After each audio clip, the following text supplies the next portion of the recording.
Welcome back to the lecture on material balances for multiple unit processes without reactions.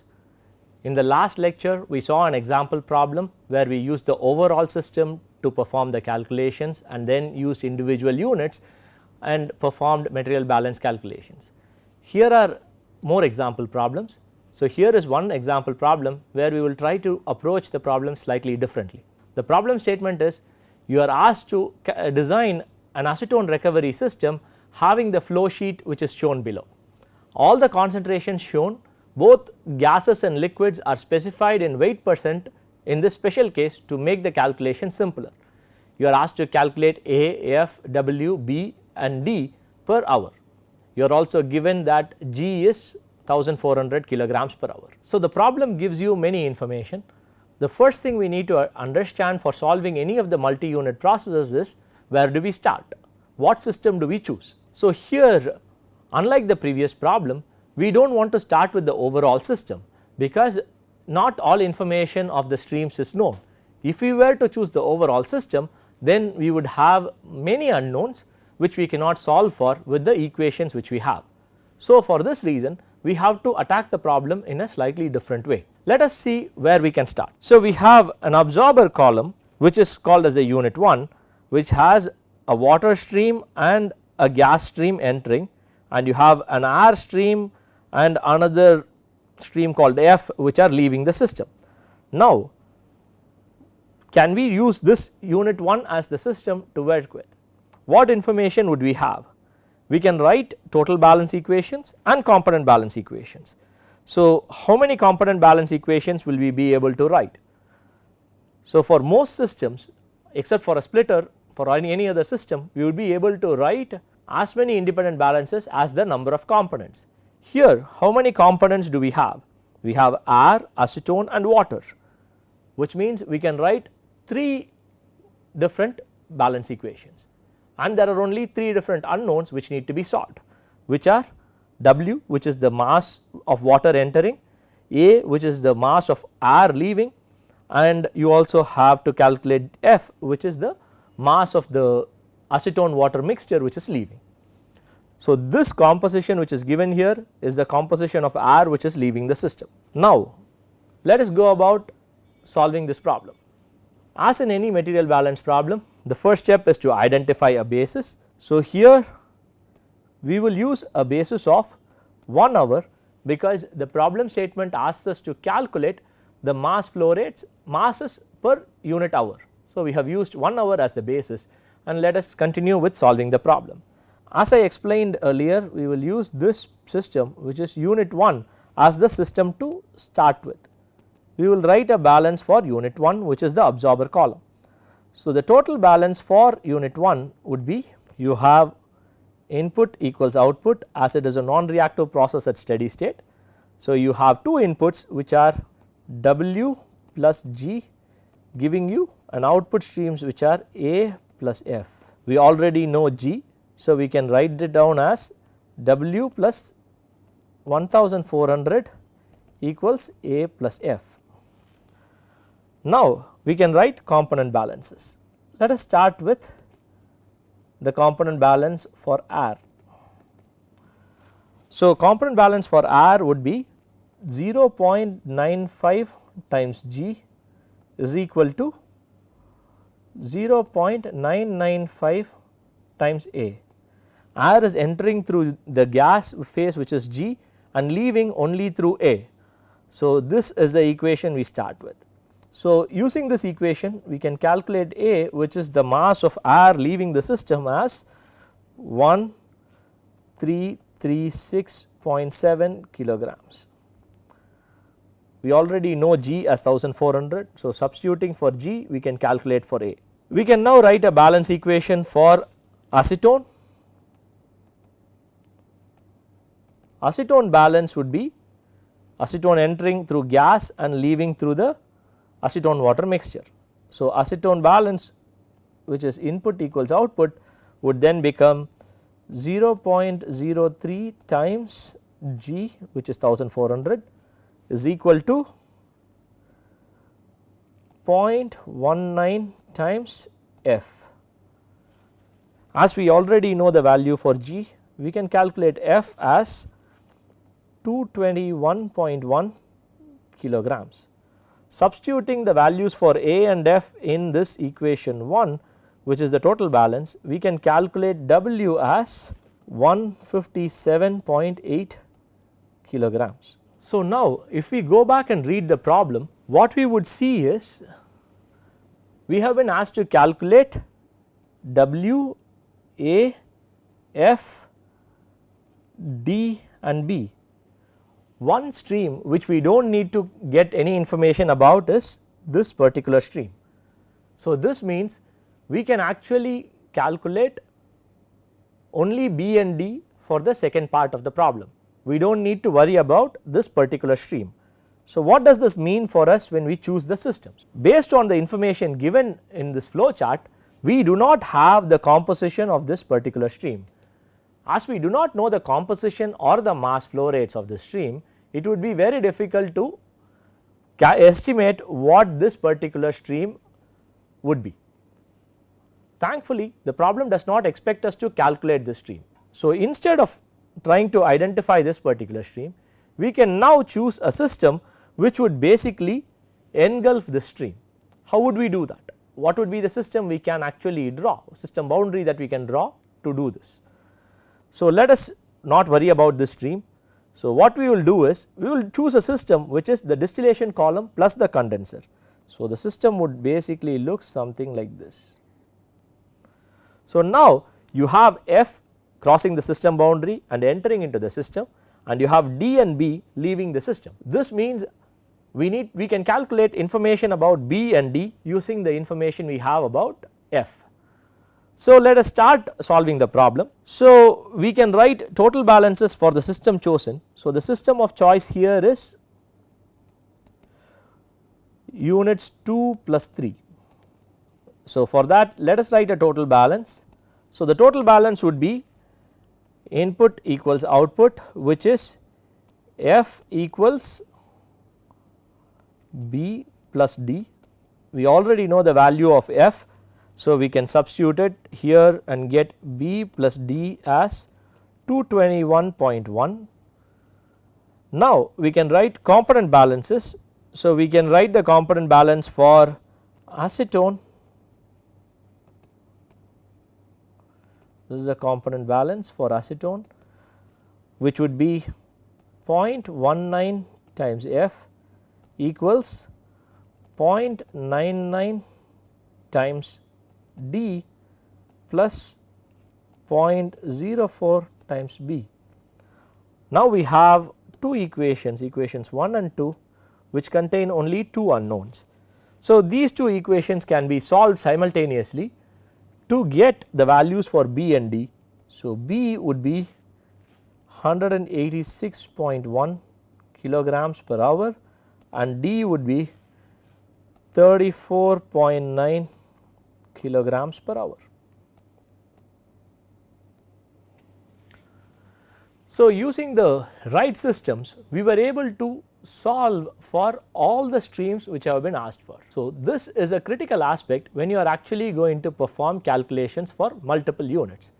Whenever you have multiple units, the biggest challenge you would face would be to identify the right system to study. As long as you choose the right system, then the process becomes as simple as a single unit process. So let us look at one last example problem before we conclude this particular topic. So here the figure shows the process for extraction of sugar from sugarcane. All the known data is given here. You are asked to calculate the composition of every flow stream and the fraction of sugar in the cane that is recovered. So to do this, we need to get information about all the unknown streams. We have streams like D, F, E, G, H, K, L. So many different streams have been labeled without information. So we have some compositions given, but we do not know the mass flow rates for any of these. So here how do we start? Where do we start? So we could look at the simple problems which we have done earlier. So the first strategy would be to start with the overall system. Will that strategy work here? Probably not, because you only have information about one particular stream, and every other stream we have no information about the flow rates, which gives you F, D, G and J and L. So, those are 4 unknowns in the stream. So, it will be impossible to calculate all the 4 unknowns using the overall system to start with. So, instead we can start with single systems. So, where do we start? In the previous example we started with the input stream because we had information about the feed which was entering. However, here we have information about the product which is being produced. So, it has been told that we are producing 1000 kilograms per hour of sugar. So, because we have information about the product stream, we can start from the last unit. So, we will start with the crystallizer as the system of interest to start the calculations. Before we start doing the calculations, we need to identify the basis for the problem. So, here there is only one flow rate which has been given, which is the mass flow rate of sugar leaving through the stream M. So, our basis for this calculation would be 1000 kilograms per hour M. So, let us start with the crystallizer. So, we need to now write the total balance and the component balances for the crystallizer. The total balance would be input equals output, assuming that the process is at steady state, and because it is a non-reactive process, generation and consumption terms go to 0, leaving you input equals output. So, the total balance will then be written as K equals L plus M. We know the value for M, we do not know the value for K and L. Now, let us write a component balance. The component balance we can write can be for sugar or for water. So, let us write for sugar. The sugar balance would be 0.4 times K is equal to 1000, which is M, plus 0, because sugar is not leaving through the stream L. So, using this equation we can calculate the value for K as 1000 divided by 0.4, giving you a value of 2500 kilograms per hour. So, substituting this back to the total balance equation, we can calculate L as 1500 kilograms per hour. So, now we have identified one system and solved the balances for K and L. So, similarly we can now choose the next system, which would be the evaporator. So, for this stream again we have the information about the stream K and the information about stream J, and the information for H is also given. So, we have the composition for all the 3 streams. However, the mass flow rate is known only for the stream K. So, this is exactly the same as what we did for crystallizer. So, as we did there, we will start with the total balance for the evaporator system as H equals K plus J, and we know the value of K to be 2500. So, this is H equals 2500 plus J. So, now we can write a component balance. So, here we can again write a sugar balance. So, the sugar balance would be 0.15 times H equals 0.4 times K. So, this would mean 0.15 H equals 1000, giving you a value for H as 6667 kilograms per hour. So, substituting it back to the values to the total balance equation, we can calculate J as 4167 kilograms per hour. Now that we have calculated the streams L, K, J and H, we can start with the system of screen to identify the mass flow rates of E and G. So, for starting that, let us first write the total balance equation. The total balance equation for the screen would be E equals G plus H, and then we can write component balances. Here we will first choose pulp as the component balance, because we know the concentration of pulp in the input stream E and the exit stream G. So, this makes it 0.14 times E equals 0.95 times G. As we already know the value for H, we can substitute this equation as G plus 6667. So, now you have two equations and two unknowns. You can solve for E and G and you would end up with E equals 7819 kilograms per hour, and you will get G as 1152 kilograms per hour. Now that we have the mass flow rates, we are not done, because we need to know the composition of the solid stream G which is leaving the system. Unlike the other streams which we looked at till now, this particular stream has sugar, water and pulp together. Why do we say that? You have 95% pulps, which means the other 5% has to be the liquid component which is accompanying the solids. This liquid component will not only contain the water, but also contain the dissolved component which is sugar. However, we do not know the composition of water and sugar in this mixture. We know that those two add up to 5%. So, let us assume that the composition of water in this stream G is XWG is the mass fraction of water.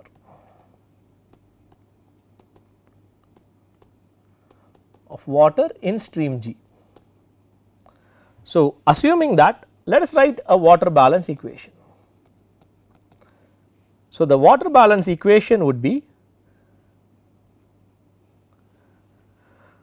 1 minus 0.13 minus 0.14 times E. How did I get this? We know that the total mass fraction for any mixture would be 1, and in the mixture which is entering the screen, which is E, you have 0.13 or 13% sugar and you have 14% pulp, which is 0.14. So, the amount of water, the mass fraction of water would be 1 minus 0.13 minus 0.14 times E, which is your mass flow rate for the stream entering the screen. You now have the exit streams. So, the exit stream would contain XWG times G, where XWG is the mass fraction of water in the stream G, and you also have water leaving through the sugar stream, which is, or the H stream, which is 0.85 times H. Now that we have all these values, the only term which is unknown here is XWG. So, we can calculate the amount of water in the mass fraction of water in the stream G as XWG equals 0.036. So, how much of sugar is present in your solid stream? So, that would be given by the mass fraction XSG, which is 1 minus 0.95, which is the mass fraction of pulp in the solid stream, minus 0.036, which is the mass fraction of water in the solid stream, giving you the mass fraction of sugar in the solid stream as 0.014. So, this gives you all the information about these two streams. You have calculated the flow rates and also the composition of these streams. Now, we need to perform similar calculations to identify the flow rate and the composition of the bagasse stream, which is the stream D. How do we go about that? We identify mill as the system, and once we have identified mill as the system, we need to understand that we have all the information about the cane stream, which is the feed stream entering into the mill. We have all the information about the stream extract stream E, which is leaving the mill. However, we have only one information about the bagasse stream, which is the percentage of pulp. The other 20% basically contains water and the dissolved component, which is sugar. So, just like how we solved for the previous problem, here also we can make an assumption for the mass fraction of water in the stream to be XWD. Let us first start with the total balances. the total balance for the system mill would be F equals D plus E.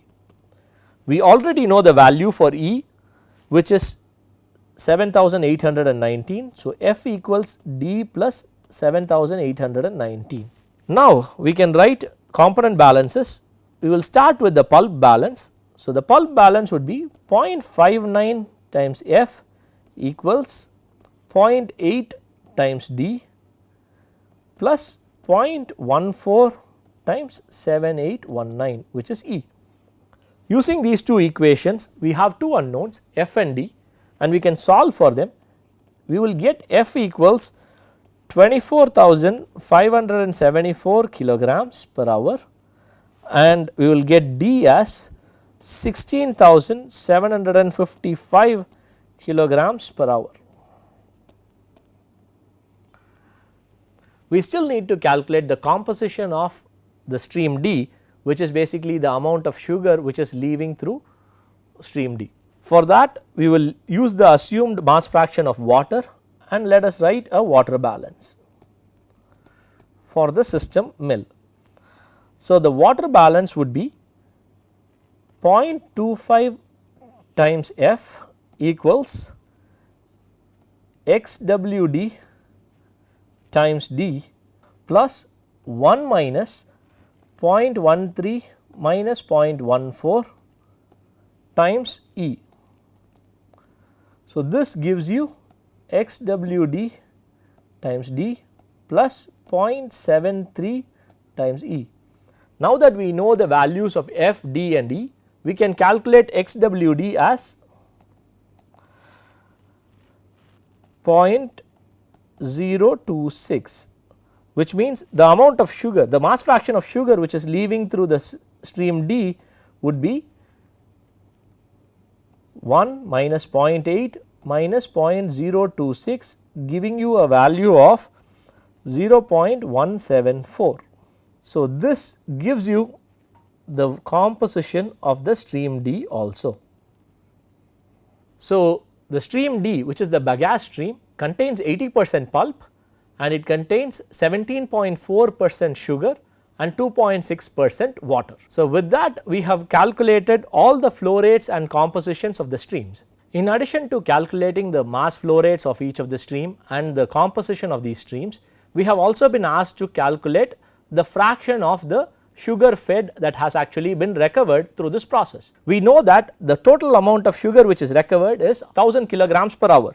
So, considering the overall system, we know that sugar only enters through the cane and it leaves through multiple streams. However, we are concerned only about the crystal sugars which have been recovered, which means 1000 kilograms per hour of sugar has been recovered.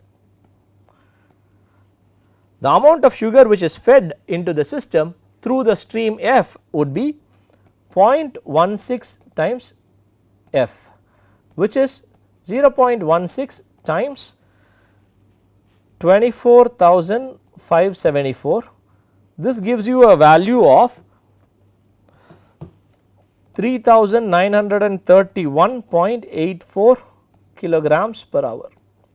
So, the total amount of sugar which is fed to the system is 3931.84 kilograms per hour, out of which only 1000 kilograms has been recovered. So, the fraction recovery would be given as 1000 divided by 3931.84, which gives you a value of 0.254. So, about 25% of the sugar which has been fed into the system has actually been recovered. So, with this we come to the end of the example problems for multiple unit processes without reactions. What you would have learned is, when there are multiple units, the system which is chosen for studying becomes the most important thing. By choosing the right system, the problem can be solved in simple steps. So, we looked at 3 different example problems. In the first one, we chose the overall system to start with, and in the second example problem we started with the first system in the process, and in the third example problem we started with the last system last unit as the system. By performing these 3 different types of calculations, I have tried to show you how we can attack such a multi-unit process. Hopefully this will give you enough experience to solve such problems. I strongly recommend that you refer to the textbooks which we have been recommended and solve more problems so that you can intuitively choose the right system to study. Choosing the system is very critical, and that comes only through practice. I strongly recommend you do more problems and gain experience in identifying the right system to start with. Thank you.